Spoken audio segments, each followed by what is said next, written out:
ఈరోజు మరి ఏదైతే ప్రత్యేకించి మరి యొక్క ఆంధ్రప్రదేశ్ రాష్ట్రంలో ఉన్నటువంటి యొక్క షెడ్యూల్ కులాల ఉప వర్గీకరణ ఏదైతే ఉందో దాని ఆర్డినెన్స్కి సంబంధించి ఈరోజు క్యాబినెట్ ఆమోదించడం జరిగిందని చెప్పి మీ ద్వారా ముందుగా తెలియజేసుకుంటూ ఉన్నా.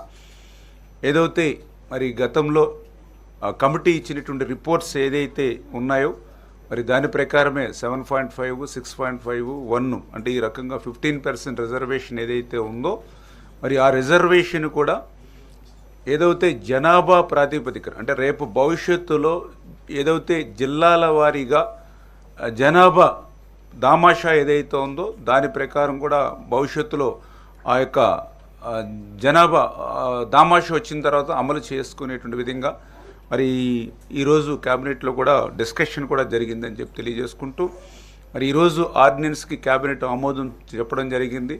మరి 2-3 రోజుల్లోనే ఆర్డినెన్స్ రావడం, ఆర్డినెన్స్ వచ్చిన వెంటనే మళ్ళీ డిఎస్సి కూడా నోటిఫికేషన్ కూడా ఇచ్చి 45 రోజుల సమయం ఇచ్చి సాధ్యమైనంత వరకు రేపు విద్యా సంవత్సరానికి ముందే ఆ డిఎస్సి ద్వారా కూడా ఈ వర్గీకరణ ఫలాలు అందించాలనేటువంటి ఆలోచనతో కూడా ఈ ప్రభుత్వం ఉందనే విషయాన్ని కూడా ఈ సందర్భంగా తెలియజేసుకుంటూ ఉన్నాం.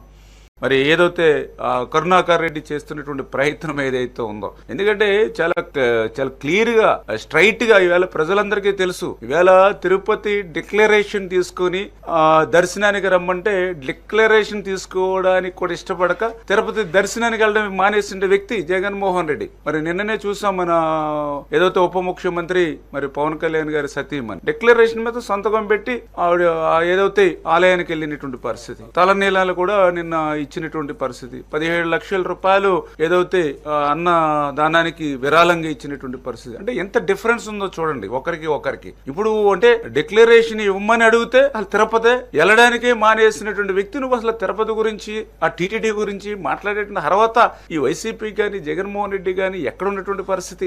ఎప్పుడైనా మీరు ఏదైతే ఆ పట్టు వస్త్రాలు సమర్పించడానికి ఎప్పుడైనా సతీ సమేతంగా, హిందూ సాంప్రదాయం అది సతీ సమేతంగా వెళ్ళడం అనేది ఎప్పుడైనా పాటించారా మీరు? అటువంటి వాళ్ళు మీరు టీటీడీ గురించి మాట్లాడడం, అటువంటి వాళ్ళు తిరుపతి గురించి మాట్లాడడం, అటువంటి వారు హిందువుల గురించి మాట్లాడడం, మీ కరుణాకర్ రెడ్డి మాట్లాడుతూ ఉంటాడు. ఎవరు ఈ కరుణాకర్ రెడ్డి? పూర్తిగా నాస్తికుడు, దేవుడిని నమ్మనన్నటువంటి వ్యక్తి కరుణాకర్ రెడ్డి. ఆయన చరిత్ర ఎవరికి తెలియదు. మరి ఆయన మ్యారేజ్, వాళ్ళ పిల్లల మ్యారేజ్ ఏ సాంప్రదాయం ప్రకారం చేశాడు?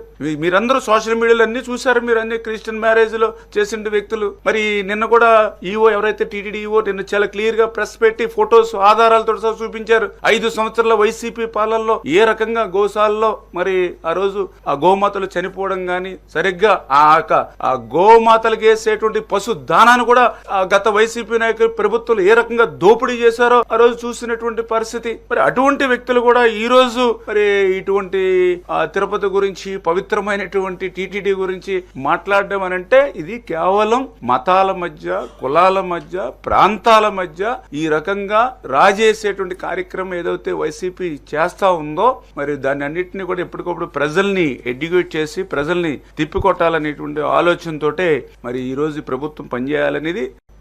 మరి ఎన్నికల్లో ఆ రోజు తెలుగుదేశం, జనసేన, బీజేపీ ఏదైతే ఎన్డీఏ కూటమి ఆ రోజు వేట నిషేధ సమయంలో మత్స్యకారులకి 10,000 రూపాయలు ఇచ్చేటువంటి సాయాన్ని 20,000 రూపాయలకి పెంచి ఇస్తామని ఏదైతే చెప్పడం జరిగిందో మరి ఆ యొక్క 20,000 రూపాయలు కూడా మరి ఈ యొక్క ఏప్రిల్ నెలలోనే 26వ తేదీకి అలా ఆ రోజు మరి గౌరవ ముఖ్యమంత్రి చంద్రబాబు నాయుడు గారు కూడా మరి ఒక మత్స్యకార గ్రామాన్ని సందర్శించి ఆ మత్స్యకార గ్రామంలోనే ఈ యొక్క 20,000 రూపాయలకి పెంచినటువంటి సాయాన్ని వేట నిషేధ కాలంలో ఎవరైతే ఉంటారో వాళ్ళకి అందించేటువంటి ప్రక్రియ కూడా ఆ 20,000 సాయం ఈ యొక్క ఏప్రిల్ 26వ తేదీన అందజేయాలనేటువంటిది కూడా ఒక నిర్ణయంగా మరి భావించడం జరిగిందని చెప్పి కూడా మీ ద్వారా కూడా తెలియజేసుకుంటూ